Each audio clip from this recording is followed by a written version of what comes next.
Hello and welcome to the Startups Roundtable. Tony Hackett is my name. I'm your host, and on this episode, my guest is Amy Yu, who is a co-founder and CTO at Ventora Medical. Their team of biomedical engineers, healthcare and business experts are committed to setting a new standard of neonatal care. They are a Melbourne-based medical device company with a vision to address respiratory distress in premature babies. This condition remains the most common cause of death within the first year of a newborn's life and is widespread amongst the almost 15 million premature babies born each year and exists within nearly all babies born before 28 weeks of pregnancy. So let's get to it and meet Amy.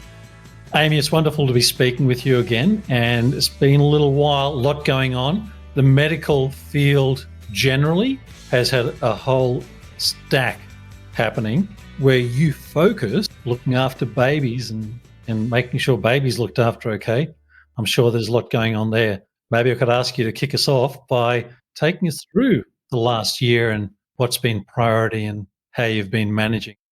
Yeah, I mean, you're definitely right. With COVID-19 and everything, people have definitely realized how important medical technology is. And we've noticed a growth in awareness, particularly in the area that we're working in, so respiratory support. People hear the word respiratory and they ask if our device can help COVID patients. Our focus is not really in mechanical ventilation, it's in the non-invasive ventilation. And so, our focus is elsewhere. However, there is a potential application there. I think we last chatted, was it mid last year? So we were in the middle of a fundraising round when I last spoke to you. So our focus for 2020 was very much closing that initial seed round. And I'm pleased to say that we successfully closed that seed round late last year. Another priority for us was to start some preclinical testing of our device, of our prototype device. And so we were lucky enough to form a partnership with a program called the Medical Device Partnering Program, or MDPP as it's quite well known in our field. And that supports the development of medical devices, particularly in that early stage innovation and development stage. And so we're lucky enough to have a 250-hour research project funded by them, which will help us get to the next stage. And so we were hoping to do that research project last year, but with COVID and everything going on in Melbourne, it had to be put on hold. And we are fortunate enough to have started it just in the past few months. However, with what's going on right now, who knows, there might be a pause to that, but we're really hoping to get that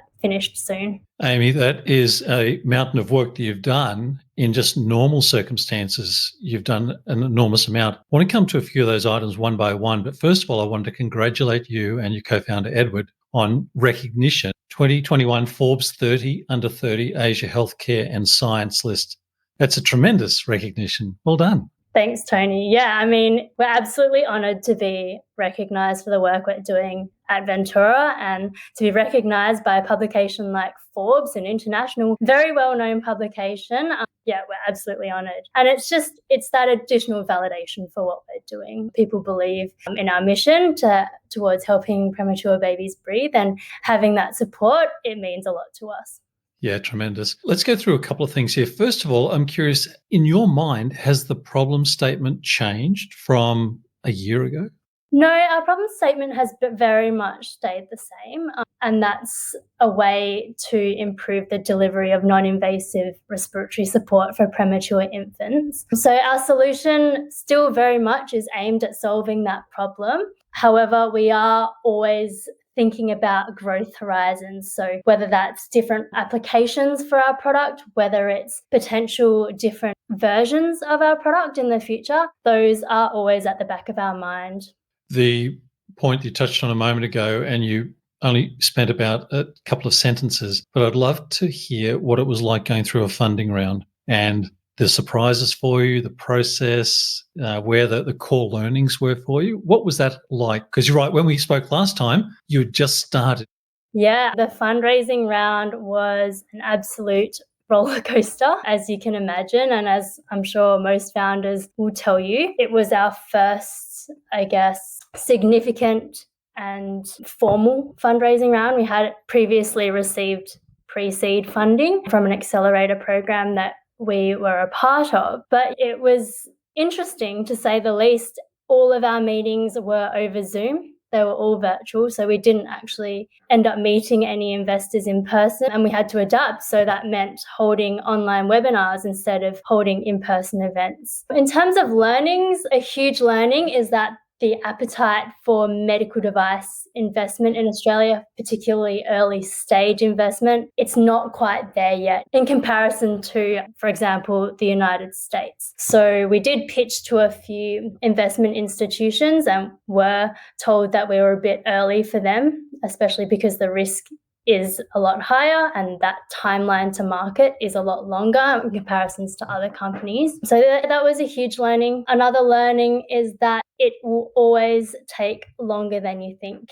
So the negotiation process, it takes a lot of time. The finalization of signing the various documents, that takes a lot of time as well.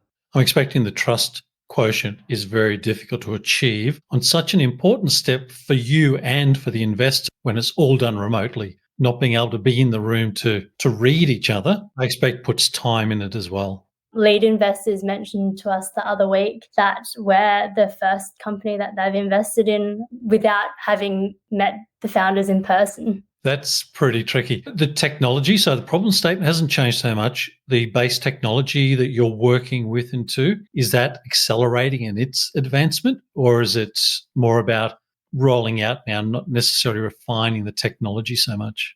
No, we definitely are still in the process of refining that technology. All of the development to date has very much been in that research and development stage, if you like. So the research study that I mentioned earlier, what our plan is to do there is to collect some data, and that will help us refine things like our software and our algorithm. And we still are making some final decisions on our hardware. So very much still in the refinement stage. But one of our goals this year is to enter into that design controlled stage of development.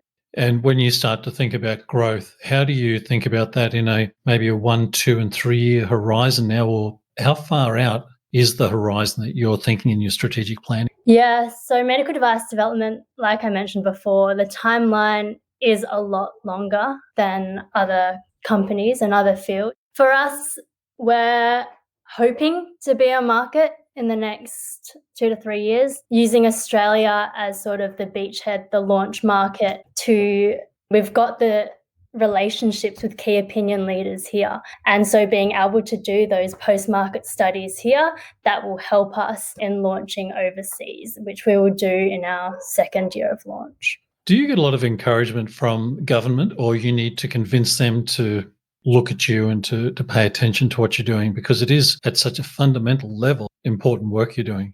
Medical device development and health tech in general, it's very much a focus for the government right now. They've identified it as a strategic area in where they can grow jobs and they can grow exports. And so they have released quite a number of grants that are targeted towards medical device companies, which is great. However, the process to obtain these grants, it is lengthy, and that is definitely one of the focus areas for us this year, is to hopefully get our hands on some of these grants, because that will help us tremendously.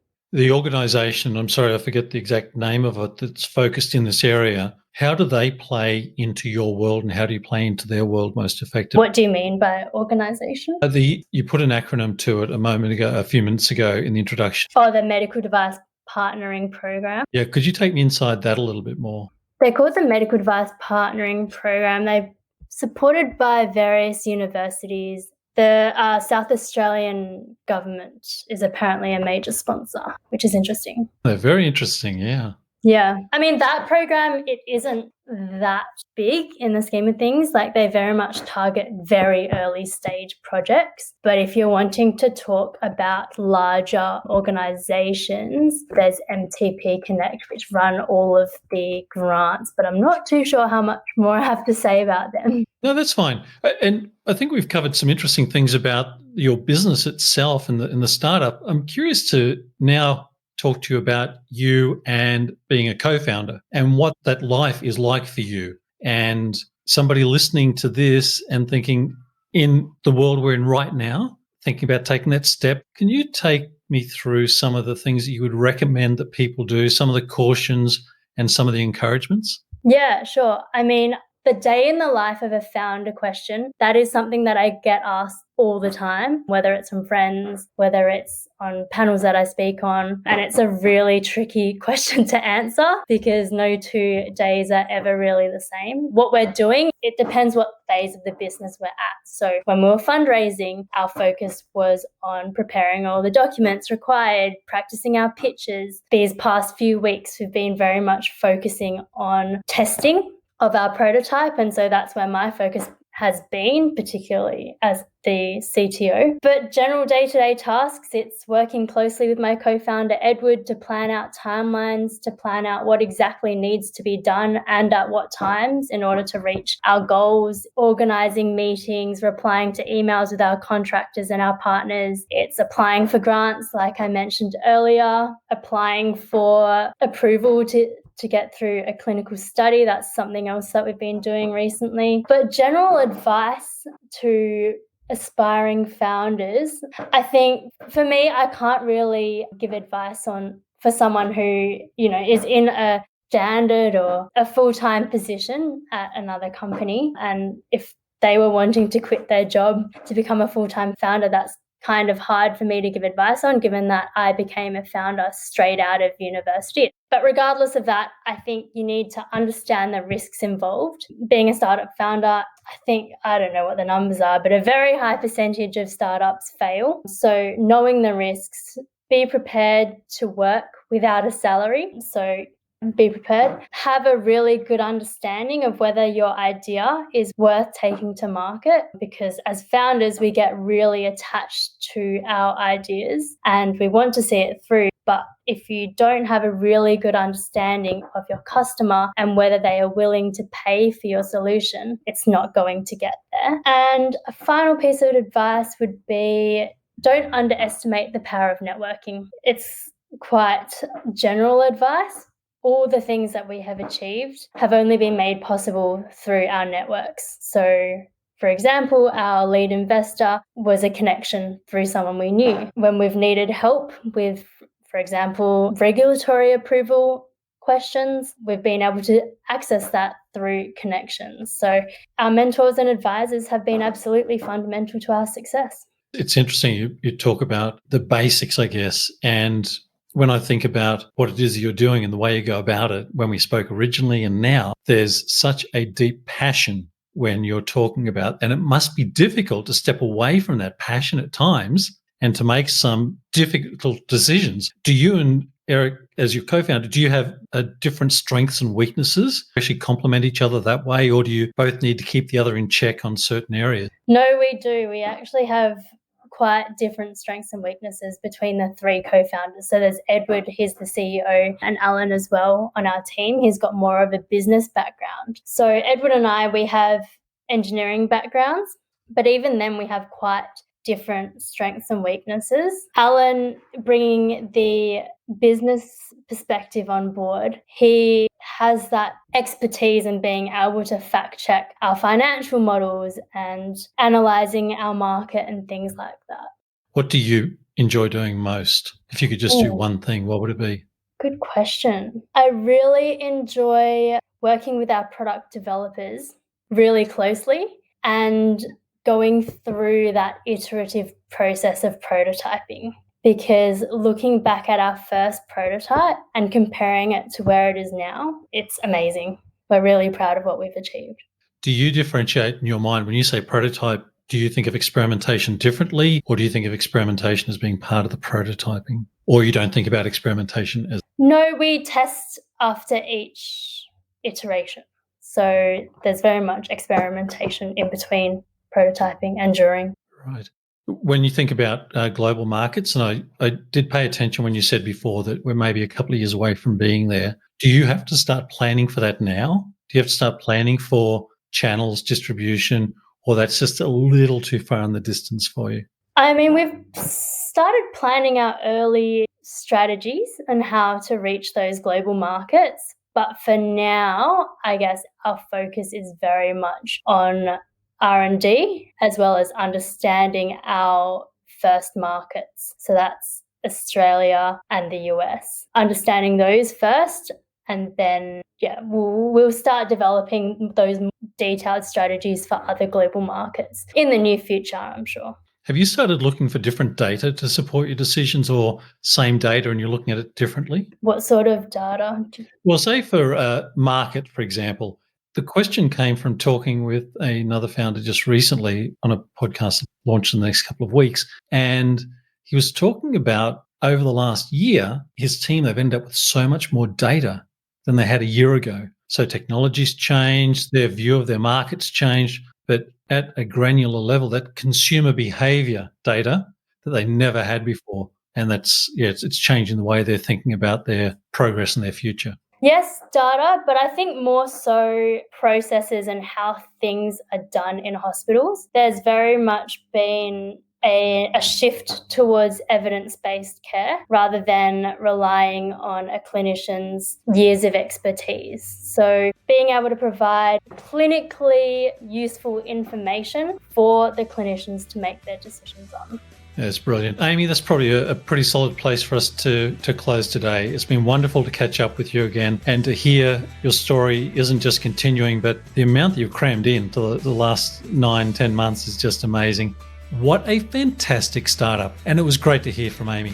As always, I appreciate your feedback. Thanks for listening, and bye for now.